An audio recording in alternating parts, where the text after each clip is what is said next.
Magandang umaga po. Narito na po ang magiging lagay ng panahon ngayong umaga ng Sabado, June 6, 2026. Pero bago yon, baka pwedeng palike and share naman ang video na ito. Comment ka na rin kung taga saan lugar ka para malaman natin kung hanggang saan umabot ang video na ito. Huwag mo din kalimutan na mag-follow at mag-subscribe sa ating Facebook page at YouTube channel. Sa kasalukuyan na tayo sa Pag-asa, patuloy na nakakaapekto ang bagyong Esther sa may northern portion ng Batanes na kung saan nakataas pa rin ang tropical cyclone wind signal number 1 sa may Itbayat, Batanes. Dahil dito ay asahan yung maulan na panahon na may kasamang malalakas na hangin. Habang southwest monsoon o hangin habagat naman ang patuloy na nakakaapekto sa may northern at central Luzon. Dahil dito ay asahan yung maulap na kalangitan na may pabugso-bugsong mga pagulan.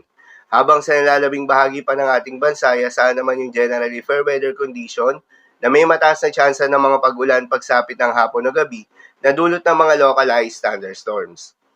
Samantala, ang bagyong Esther ngayon napanatili ang kanyang lakas habang nasa may dagat silangan ng Taiwan na huling namataan sa layong 300 kilometers hilaga ng Itbayat, Batanes.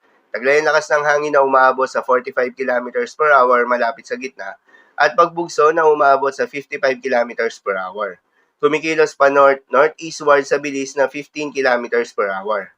Ang bagyong Esther nga ay tinatayang kikilos northeastward patungo ng East China Sea at inaasahang lalabas ng Philippine Area of Responsibility ngayong umaga. Inaasahan naman ang paglakas pa nito bilang tropical storm category. Ang bagyong Esther ay patuloy rin na hahatakin o palalakasin pa ang habagat na siyang patuloy na magpapaulan sa ilang bahagi ng ating bansa. Paalala pa rin po palagi na posible pa rin ang mga pagbabago, kaya naman patuloy lamang na magantabay sa mga update nating ilalabas, lalo na ng Pag-asa.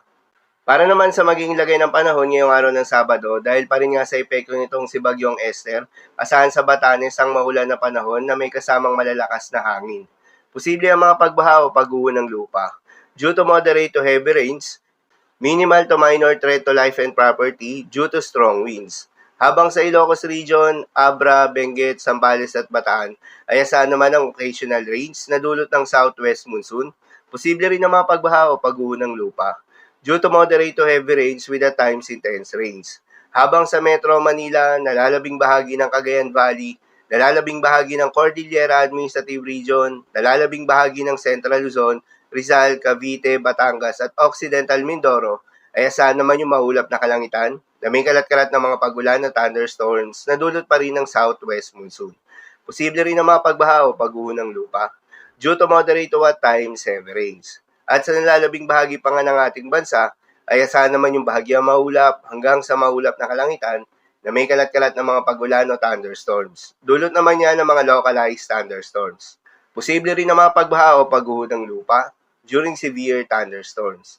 Madalas, nabobo ang mga thunderstorms na ito tuwing hapon o gabi na nagtatagal ng 1 hanggang 2 oras. Kaya naman ingat sa mga posibleng banta ng pagbaha at pag-uho ng lupa, lalong-lalo na sa mga lugar na inuulan na noong mga nakaraang araw pa. Para naman sa magiging lagay ng mga dagat baybayin ayon sa Pag-asa ay wala pa rin tayong nakataas na gale warning sa anumang seaboards ng ating bansa. Subalit iba yung pag-iingat sa mga maglalayag sa may western seaboards ng Luzon at extreme northern Luzon dahil inaasahan yung katamtaman hanggang sa malo na karagatan. Habang sa nalalabing seaboards ng ating bansa ay asahan naman yung banayad hanggang sa katamtaman ng mga pag-alon. So yun naman po para sa lagay ng panahon ngayong araw ng Sabado. Keep safe, everyone.